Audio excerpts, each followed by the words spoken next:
सोचो एक ऐसा कंप्यूटर जो तुम्हारे और मेरे जैसे सीख सकता है। वो इंफॉर्मेशन एनालाइज कर सकता है, पैटर्न्स पहचान सकता है और डिसीजंस ले सकता है। ये कोई साइंस फिक्शन नहीं है, ये है मशीन लर्निंग की एक्साइटिंग दुनिया। मशीन लर्निंग हमारे जीने, काम करने और खेलने के तरीके को बदल रहा है। सेल्फ ड्राइविंग कार से लेकर पर्सनलाइज्ड रिकमेंडेशंस तक एमएल हमारे जीवन को आसान और एफिशिएंट बना रहा है। लेकिन ये सब कैसे काम करता है? चलो साथ मिलकर इसे समझते हैं और मशीन लर्निंग की फैसिनेटिंग दुनिया को एक्सप्लोर करते हैं। मशीन लर्निंग एक तरह का आर्टिफिशियल इंटेलिजेंस है। यह कंप्यूटर्स को बिना एक्सप्लिसिटली प्रोग्राम्ड किए डेटा से सीखने की अनुमति देता है। ऐसे समझो, ट्रेडिशनल प्रोग्रामिंग में हम कंप्यूटर को फॉलो करने के लिए स्पेसिफिक इंस्ट्रक्शंस देते हैं, लेकिन मशीन लर्निंग में हम कंप्यूटर को डेटा देते हैं और उसे खुद रूल्स फिगर आउट करने देते हैं। ये एक कुत्ते को नया ट्रिक सिखाने जैसा है। हर स्टेप के लिए कुत्ते को ट्रीट देने की बजाय हम उसे एक्सप्लोर करने देते हैं और उसकी मिस्टेक्स से सीखने देते हैं। मशीन लर्निंग एल्गोरिथम्स उत्सुक स्टूडेंट्स की तरह होते हैं जो कॉन्स्टेंटली सीखते रहते हैं और मिलने वाले डेटा से इंप्रूव करते रहते हैं। मशीन्स अलग अलग तरीकों से सीख सकते हैं, जैसे लोग अलग अलग तरीकों से सीखते हैं। क्लासरूम में टीचर होने जैसा है। कंप्यूटर को लेबल्ड डेटा दिया जाता है, जिसका मतलब है कि इंफॉर्मेशन के हर पीस को करेक्ट आंसर के साथ टैग किया जाता है। कंप्यूटर इस डेटा का यूज नई इंफॉर्मेशन को क्लासिफाई करना सीखने के लिए करता है। ट्रेजर हंटर होने जैसा है। कंप्यूटर को अनलेबल्ड डेटा दिया जाता है और उसे खुद पैटर्न्स और रिलेशनशिप्स खोजने होते हैं। डेटा के समुद्र में छिपे हुए ट्रेजर्स को खोजने जैसा। पालतू जानवर को ट्रेन करने जैसा है। कंप्यूटर अपने एनवायरनमेंट के साथ इंटरैक्ट करके और अच्छे व्यवहार के लिए रिवॉर्ड्स प्राप्त करके सीखता है। ये कुत्ते को बैठना सिखाने जैसा है। जब वो सही काम करता है तो उसे ट्रीट देकर। मशीन लर्निंग को समझने के लिए हमें 3 की थिंग्स जानने की जरूरत है। डेटा, मॉडल्स और प्रेडिक्शंस। वो ईंधन है जो मशीन लर्निंग को पावर देता है। ये वो इंफॉर्मेशन है जिसका यूज कंप्यूटर सीखने के लिए करते हैं। ये डेटा कुछ भी हो सकता है, नंबर्स, टेक्स्ट, इमेजेस या साउंड्स भी। मशीन लर्निंग का दिमाग होते हैं। वो गणित के इक्वेशंस की तरह होते हैं जो डेटा में पैटर्न्स को रिप्रेजेंट करते हैं। एक बार मॉडल के ट्रेन हो जाने के बाद इसका यूज प्रेडिक्शंस करने के लिए किया जा सकता है। मशीन लर्निंग के आउटपुट्स होते हैं। डेटा से जो कुछ भी सीखा है उसके बेस पर फ्यूचर के बारे में कंप्यूटर के बेस्ट गेसेस होते हैं। इसे केक बनाने जैसा समझो।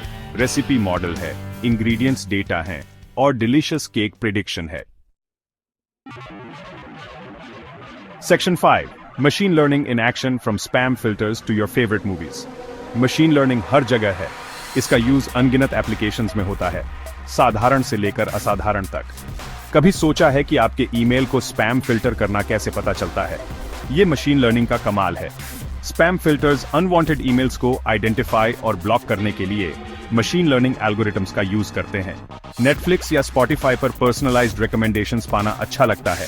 इसके लिए आप मशीन लर्निंग को धन्यवाद दे सकते हैं। रिकमेंडेशन सिस्टम्स आपके पास्ट बिहेवियर को एनालाइज करते हैं ताकि उन मूवीज, म्यूजिक और प्रोडक्ट्स को सजेस्ट कर सकें जो आपको पसंद आ सकते हैं। और सेल्फ ड्राइविंग कार्स के बारे में क्या ख्याल है? मशीन लर्निंग एक की टेक्नोलॉजी है जो कार्स को रोड्स पर नेविगेट करने, ऑब्स्टिकल्स से बचने और खुद पार्क करने की अनुमति देती है। Section 6, how machine learning works, a step by step guide. आइए स्टेप बाय स्टेप देखते हैं कि मशीन लर्निंग कैसे काम करता है। सबसे पहले डेटा कलेक्शन। पहला कदम रेलेवेंट डेटा इकट्ठा करना है। इसमें सेंसर्स, डेटाबेसेस से डेटा कलेक्ट करना या वेब से इंफॉर्मेशन स्क्रैप करना शामिल हो सकता है। इसके बाद डेटा प्री प्रोसेसिंग। डेटा मिल जाने के बाद हमें इसे क्लीन करना होगा और एनालिसिस के लिए तैयार करना होगा। इसमें डुप्लीकेट्स रिमूव करना, मिसिंग वैल्यूज को हैंडल करना और डेटा को यूजेबल फॉर्मेट में कन्वर्ट करना शामिल हो सकता है। फिर मॉडल सिलेक्शन। इसके बाद हम टास्क के लिए सही मशीन लर्निंग मॉडल चुनते हैं। ये इस बात पर निर्भर करता है कि हमारे पास किस टाइप का डेटा है, हम किस टाइप की प्रॉब्लम को सॉल्व करने की कोशिश कर रहे हैं और डिजायर्ड आउटकम क्या है। उसके बाद मॉडल ट्रेनिंग। अब समय आ गया है कि प्रिपेयर्ड डेटा का यूज करके अपने मॉडल को ट्रेन किया जाए। यहीं पर जादू होता है। मॉडल डेटा से सीखता है और अपनी एक्यूरेसी को इंप्रूव करने के लिए अपने पैरामीटर्स को एडजस्ट करता है। इसके बाद मॉडल इवैल्यूएशन। मॉडल के ट्रेन हो जाने के बाद हमें उसकी परफॉर्मेंस का इवैल्यूएट करने की आवश्यकता है। इसमें एक सेपरेट डेटा सेट पर मॉडल को टेस्ट करना शामिल है यह देखने के लिए कि यह नए डेटा के साथ कितनी अच्छी तरह जनरलाइज करता है। अंत में मॉडल डिप्लॉयमेंट, यदि मॉडल अच्छा परफॉर्म करता है तो हम इसे रियल वर्ल्ड एप्लीकेशन में डिप्लॉय कर सकते हैं। इसमें मॉडल को वेबसाइट, ऐप या अन्य सिस्टम में इंटीग्रेट करना शामिल हो सकता है। Section 7 Challenges and Ethical Considerations. The Importance of Responsible AI. हालांकि मशीन लर्निंग एक पावरफुल टूल है, लेकिन इसे रिस्पॉन्सिबली यूज करना महत्वपूर्ण है। ऐसी चैलेंजेस और एथिकल कंसिडरेशंस हैं जिनके बारे में हमें पता होना चाहिए। एक चुनौती डेटा बायस है। यदि किसी मॉडल को ट्रेन करने के लिए यूज किया गया डेटा बायस्ड है, तो मॉडल की प्रेडिक्शंस भी बायस्ड होंगी। इससे अनुचित या डिस्क्रिमिनेटरी आउटकम्स हो सकते हैं। एक और कंसर्न प्राइवेसी है। मशीन लर्निंग मॉडल्स का यूज इंडिविजुअल्स के बारे में सेंसिटिव इंफॉर्मेशन, जैसे कि उनकी लोकेशन, हेल्थ स्टेटस या पॉलिटिकल व्यूज का पता लगाने के लिए किया जा सकता है। लोगों की प्राइवेसी की रक्षा करना और यह सुनिश्चित करना महत्वपूर्ण है कि उनके डेटा का यूज एथिकली किया जाए। जैसे जैसे मशीन लर्निंग ज्यादा प्रचलित होता जा रहा है, इसके रिस्पॉन्सिबल यूज को सुनिश्चित करने के लिए गाइडलाइंस और रेगुलेशंस डेवलप करना एसेंशियल है।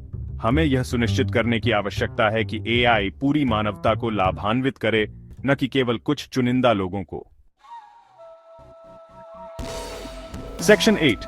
The future of machine learning, a world of possibilities. Machine learning का फ्यूचर अविश्वसनीय रूप से एक्साइटिंग है।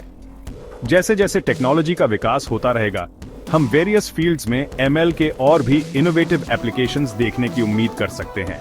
हेल्थ केयर में मशीन लर्निंग का यूज नई दवाओं को डेवलप करने, बीमारियों का जल्दी पता लगाने और ट्रीटमेंट प्लान्स को पर्सनलाइज करने के लिए किया जा रहा है।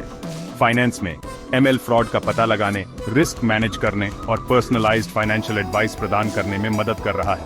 और एजुकेशन में एमएल का यूज पर्सनलाइज्ड लर्निंग एक्सपीरियंसेस बनाने, एडमिनिस्ट्रेटिव टास्क्स को ऑटोमेट करने और स्टूडेंट्स को सफल होने के लिए आवश्यक सपोर्ट प्रदान करने के लिए किया जा रहा है। संभावनाएं सचमुच अनंत हैं। Section 9. Keep exploring. Dive deeper into the world of machine learning.